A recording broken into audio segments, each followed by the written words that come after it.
प्रमुख Rafale Grossi ने दी चेतावनी। बुशर एटमी ऊर्जा प्लांट पर अटैक की आशंका पर बोले, इजराइल ने हमला किया तो होंगे विनाशकारी परिणाम। ये तो हम लगातार बात कर रहे हैं कि उधर आईएईए की तरफ से कुछ आपको अलग ही सुर हमेशा सुनाई देता है, लेकिन सर ये आईएईए की चिंता जायज है क्या?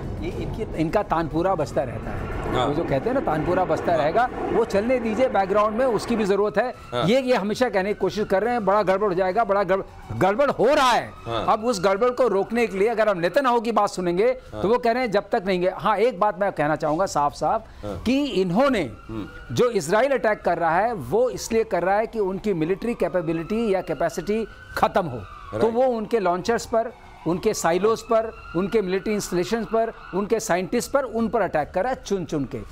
और वो क्या कर रहा है, वो चाहता है कि इजराइल में भय व्याप्त हो, एक उनके अंदर इतना भय हो कि वहां के लोग कहें नेतन्याहू से कि ये बंद करो। इसका एक ही मतलब निकाला जा सकता है कि ईरान ये समझ रहा है। बिल क्लिंटन ने क्या बोल दिया आज? बिल क्लिंटन ने कह दिया नेतन्याहू अपने आप को सत्ता में बनाए रखने के लिए युद्ध उन्होंने किया है। अब ये भी एक तानपुरा है, ये तानपुरा ही है, ये तानपुरा है। अच्छा। अब देखिए इस पूरे उसमें अब ये लड़ाई शुरू हो चुकी है। लड़ाई को अब जब तक उसका परिणाम नहीं निकलेगा तब तक कोई परिणाम क्या होना चाहिए, पर सब चाहते हैं कि ईरान के पास जो न्यूक्लियर कैपेबिलिटी है वो नहीं रहे। जब तक ये नहीं होगा ये युद्ध नहीं रुकेगा। अगली खबर देखिए, यूरोपीय देशों को ईरान का साफ संदेश, हमलों के बीच परमाणु मसले पर कोई बात नहीं होगी, पहले हमला बंद हो फिर होगी बातचीत। ब्रिटेन, फ्रांस, जर्मनी, ईयू ने की कोशिश, ईरान अमेरिका में एटमी मसले पर बातचीत हो। यह समझा जा रहा था कि असल में ये जो ट्रंप की तरफ से भी टाइम दिया जा रहा है वो इसलिए दिया जा रहा है ताकि यूरोपियन यूनियन पुश करे डिप्लोमेसी के लिए, लेकिन इधर कहा जा रहा है कि अगर उधर हमले बंद नहीं होंगे हम इधर काम जारी। क्या इस दौरान ये अपने परमाणु कार्यक्रम को हथियार बना ले जाने तक मुकम्मल करना चाहते हैं? वही चल रहा है क्या? कुछ भी हो सकता है। देखो सच्चाई ये है कि कहीं ना कहीं ईरान में दो बातें हैं। एक तो सच्चाई है कि क्यों 14 दिन का टाइम दिया अमेरिका ने, अमेरिका इस लड़ाई में दाखिल नहीं होना चाहता, और जब तक उसको पुश नहीं किया जाए, उसको पता है ये दलदल है, फंस गए एक बार अंदर घुस के तो निकलना मुश्किल है। इसलिए अब ये European union, UK, France, Germany वो कोशिश कर रहे हैं किसी तरीके से बातचीत से कोई नतीजा निकले, मगर ईरान अभी जो है वो चालाकी दिखा रहा है। ईरान कह रहा है कि पहले बंद कराए इजराइल हमले करने, इसका मतलब ब्रीदर मिल जाएगा, इसका मतलब थोड़ा रिवाइव करने का टाइम मिल जाएगा, इसका मतलब है कल को कुछ बम भी बनाते। देखो एक चीज में फर्क है, आईएईए ये नहीं परख पाई आज तक ईरान 60% से ज्यादा इनरिचमेंट यूरेनियम की कर पाया, और उसके बाद ये 5 से 10 दिन के अंदर क्रूड बम तो बना ही सकता है। और ये भी सच्चाई है अगले 2-3 महीने में अगर वो इसी प्रकार इनरिचमेंट करता तो 90% कर सकता है। ये मेरे को समझाइए, आपने जो बात कही एनपीटी पे दस्तखत भी कर दो और साथ में हथियार भी बना लो, ये कैसे होता है सर? आपने देखा ना जब 2018 में इजराइल ने इसी पोल को खोलने के लिए वहां पर जाके उनके दस्तावेज निकाल के सामने रख दिए थे। बिल्कुल 50,000 पेजेस और 163 सीडीज निकाल दिए थे। तो इजराइल ने बताने की कोशिश की, जो भी आपको आश्वासन दिया जा रहा है ये आपको, मेजर गौरव आर्य का शब्द मैं प्रयोग कर लूं कि आपको चूरन खिलाया जा रहा है, आपको कहा कुछ जा रहा है हो कुछ रहा है। तो इस चीज की आप बताइए, अगर मोसाद ने अपनी यूएवी की फैक्ट्री वहां लगा रखी है तो उनको क्या खबर नहीं कि वहां क्या हो रहा है? वो तो जरूर खबर होगी। तो मोसाद पूरी तरह घुसा हुआ है, और वो एक जो कैथरीन है जो वहां फ्रेंच वुमेन थी जो वहां गई, उन्होंने एक एमिनी से शादी करके। एक बात बताइए आसान शब्दों में, क्या एनपीटी, अमेरिका दादा है उसने कहा एनपीटी में साइन करो, अब कोई चारा नहीं है, ठीक है साइन कर दो, लेकिन साथ में अपना काम भी जारी रखो। कई मुल्क ये कर रहे हैं क्या? छलावा है, छलावा, ये सारा छलावा है कि आपने एक पर्दा लगा लिया। तो फिर ये वाली क्या धमकी थी कि हम एनपीटी से बाहर निकल जाएंगे, फिर जब कर ही रहे हो तो एनपीटी से निकलो ना निकलो। इसीलिए तो कोई भी आप देखिए विश्व में से कहीं कोई प्रतिक्रिया आई, लो एनपीटी से क्या बाहर निकलोगे, तुम तो एनपीटी से निकल चुके हो। ट्रीटी हम परमाणु हथियार नहीं बनाएंगे, एक तरफ उसमें दस्तखत भी, इधर एनरिचमेंट 7 से 5 से ज्यादा नहीं चाहिए अगर उससे सिर्फ बिजली बनानी है। 60% तक एनरिच करके यूरेनियम भी रखा हुआ है। अगली खबर देखिए, ईरान के न्यूक्लियर प्रोग्राम पर अमेरिका में दो फाड़, ट्रंप और तुलसी गबार्ड के अलग अलग बयान। अमेरिकी खुफिया विभाग की प्रमुख है तुलसी गबार्ड ने कहा था ईरान परमाणु हथियार नहीं बना रहा, आज नहीं कहा था, मार्च में ही कह दिया था इसी साल, जबकि ट्रंप ने कहा कि ईरान हथियार बनाने के बहुत करीब है। सर ये यहां भी शहनाई दो अलग तरह की बज रही है, ये क्यों? ये थोड़ा उनका आपस में हल्का, आप जानते हैं ट्रंप को, ट्रंप ने अगर कुछ बोल दिया तो बोल दिया, जो उन्होंने तुलसी गैबर्ट ने बोला था उनका किसी और कॉन्टेक्स्ट में था। उन्होंने कहा 60% जब तक 90% नहीं होगा तब तक वेपन ग्रेड नहीं। लेकिन मेरे एक बात समझ में नहीं आ रही है, यही ट्रंप ये कह रहे थे कि अमेरिका हमेशा युद्ध जैसे हालात में रहता है, अमेरिका के लिए ठीक नहीं है, ये मिलिट्री इंडस्ट्रियल कॉम्प्लेक्स न जाने अमेरिका को किधर ले जाना चाहती है, ट्रंप कहते थे। अब ये ट्रंप उसी ताल धुन पे नाच रहे हैं जिस पे वो लोग नचा रहे हैं, तो ये क्या है, ये मजबूरी है क्या उस कुर्सी में आ जाने के पीछे? जनरल सी बात देखो, 2-3 बातें तो आपको मान के चलनी पड़ेगी। ये कहीं जब ईरान की बात आती, आज तक ये सोचे आप, ईरान ने एनपीटी साइन करी हुई है, ईरान आज तक न्यूक्लियर हथियार बना नहीं पाया। ईरान ने कोशिश 6 बार कर ली है। उसकी वजह है इजराइल। जब भी वो हथियार बनाने के करीब आता है, या तो काइनेटिक हमला किया या साइबर वारफेयर से किया, आज तक वो बना नहीं पाया। मगर अब वो बहुत करीब था। आप 2015 की बात करो, JCPO की, joint comprehensive plan of action, P5+1 ने साइन की थी, 5 परमानेंट मेंबर प्लस जर्मनी। मगर 2018 मेरे को एक बात बताइए ना, लोग एक सवाल पूछते हैं, ये जवाब मिलना चाहिए उनको। वो कह रहे हैं भाई साहब ये बताओ, अमेरिका ने परमाणु बम बनाया, जापान पे चला दिया, और वो कह रहा है वो जिम्मेदारी की बात कर रहा है परमाणु बम को लेके कि जो जिम्मेदार देश नहीं है उसके पास परमाणु हथियार नहीं होने चाहिए। जिम्मेदारी अपनी तो देख ले, अपने गिरेबान में तो झांक ले, दूसरे की वो कैसे तय कर रहा है? देखो, ये तो मानना पड़ेगा अमेरिका के हरदम डबल चेहरा रहा है। मगर आप एक चीज तो मान के चलो ना, एक देश दूसरे देश के कह रहा है इसके लिए सर्वाइवल का कोई चांस नहीं है, एग्जिस्टेंस की थ्रेट तो नहीं देगा। आज एक बात और सर, आज भारत में जो विपक्ष है उसकी तरफ से एक लेख आया है, और पीके श्रीवास्तव सर मैं आपसे समझना चाहूंगा, उसमें ये कहा गया कि जो परमाणु शक्ति संपन्न इजराइल है, वो परमाणु शक्ति संपन्न जो नहीं है ईरान, उस पर हमला करके कह रहे हैं तुम बनाओगे नहीं।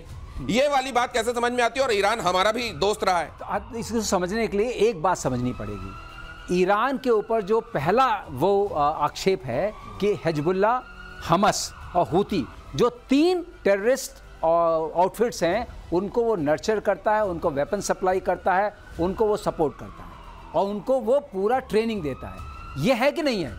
ये सबको पता है। तो वो देश जो ऑलरेडी टेररिस्ट ऑर्गेनाइजेशंस को यूज कर रहा है एज ए स्टेट पॉलिसी, उसके पास परमाणु नहीं होने चाहिए, क्योंकि वो टेररिस्ट के हाथ में। तो फिर पाकिस्तान के पास क्यों होने चाहिए? यस, आपने ठीक कहा, पाकिस्तान के पास भी नहीं होने चाहिए। और आप ही के शो में हम लोगों ने कहा था, पाकिस्तान के पास जो बम है उनके ऊपर यूएस का पूरा कब्जा है। तो ये खबर देख लीजिए जरा, इजराइल के पूर्व डेप्यूटी रक्षा मंत्री मेयर मसरी की पाकिस्तान को धमकी, पाकिस्तान के परमाणु कार्यक्रम को तबाह करने के लिए हमला करने की बात कही। मसरी ने सोशल मीडिया पर दी पाकिस्तान को धमकी। बेंजामिन नेतन्याहू पहले कह चुके हैं, ये भी कह रहे हैं, मतलब अगली बारी पाकिस्तान की है क्या?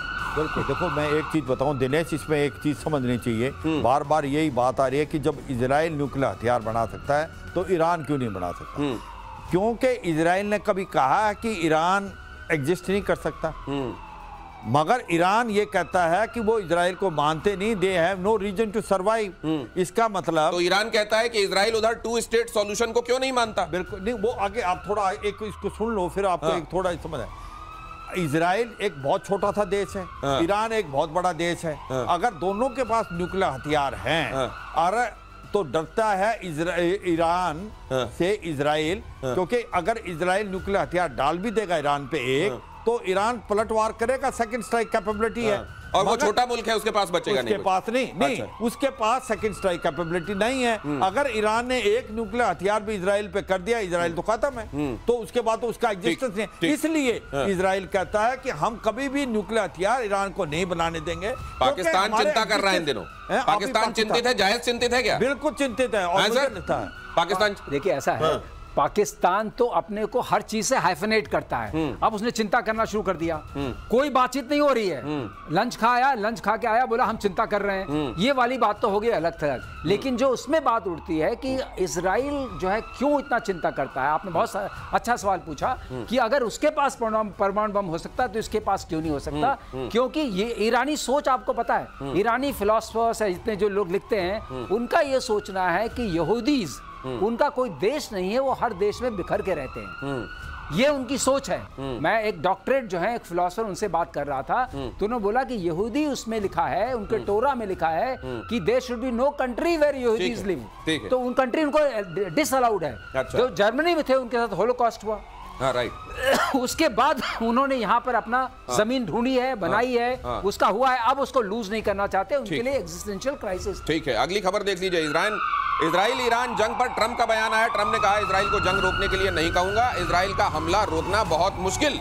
इसके मायने क्या है सर? इजराइल को हमला रोकना मुश्किल ही नामुमकिन है। हाँ। क्योंकि इजराइल को ये थ्रेट जो है कि अगर हमने उसको न्यूक्लियर बॉम्ब बनाने दिया, आपने देखा रॉकेट्स पहुंच रहे हैं कि नहीं पहुंच रहे हैं? जहां उसके अंदर आपने न्यूक्लियर टिप दी, क्या बचेगा? हाँ, कुछ नहीं बचेगा।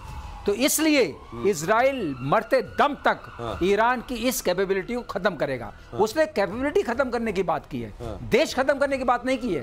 ये मुद्दे की बात ये है।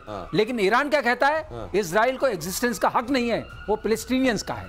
यहाँ पर युद्ध चल रहा है। ये बहुत बड़ा फर्क है, इसको समझने की जरूरत है। और इजराइल के सामने सरेंडर मोड में है ईरान। ईरानी राष्ट्रपति के सलाहकार का दावा, अमेरिका के पास युद्ध रुकवाने की ताकत, ट्रंप के एक फोन पर युद्ध रुक सकता है। ये कौन सी नई बात है जो आप कह रहे हैं? तो दुनिया को पता है, लेकिन ट्रंप ने तो कह दिया मैं नहीं रोकूंगा। हाँ। देखो, बात ऐसी है कि सबसे इंपॉर्टेंट चीज है, इजराइल ईरान को न्यूक्लियर हथियार नहीं बनाने देगा। अगर ये लड़ाई चलेगी तो वो उसकी पूरी न्यूक्लियर फैसिलिटी को बर्बाद करेगा। इसमें एक ही बात आती है कि जो फार्दो में अभी है, जहां पर उसके न्यूक्लियर हथियार 80 से 90 मीटर दूर हैं, उसको डिस्ट्रॉय करने के लिए अमेरिका की हेल्प चाहिए। GBU-57 जो बम है, उसको B-2 बॉम्बर से करते हैं, वो भी 61 मीटर तक। तो सर, अगर ये GBU जाके वहां गिरा दिया गया, B-52 ने गिरा दिया, तो ये अमेरिका की मुलव्विस है, ये माना जाएगा? अमेरिका भी शामिल हो गया, ये माना जाएगा? यही तो है। नहीं, और वो एक और प्रॉब्लम है। उस B-2 बॉम्बर्स को पायलट भी अमेरिका ही के चला सकते हैं। अच्छा। डिगो ग्रेसिया में जब भी तो रखे नहीं, मैं एक थोड़ा आगे। इसके बाद अगर उसको टैंडम में इस्तेमाल करो 60 बाई 60 तो कर सकता है। मगर सच्चाई क्या है कि बाई चांस 14 दिन के अंदर अगर कोई बातचीत होती है, मुझे लगता है बातचीत सक्सेसफुल हो सकती है। क्योंकि अगर ईरान राइटिंग में दे दे कि वो न्यूक्लियर हथियार आने वाले टाइम में नहीं बनाएगा, मुझे लगता है। तो ये राइटिंग में, NPT राइटिंग में और राइटिंग में, मतलब एक बार और राइटिंग में, 3-4, ये कई बार राइटिंग में देने के बाद भी क्या वो बंद करेगा? एक बड़ा सवाल। युद्ध में इजराइल ने उतारा बराक एयर डिफेंस सिस्टम, ये खबर देखिए, उसके बाद समाप्त करना होगा। ईरानी मिसाइलों को भेजने में सक्षम बराक, पहले दिन 8 ईरानी ड्रोन मार गिराए। और ये बराक हिंदुस्तान को इजराइल से मिले हुए हैं। बराक जो है हम भी इस्तेमाल करते हैं। ये आज यहाँ प्रतिशोध में आपसे मैं चाहता हूं बहुत सारे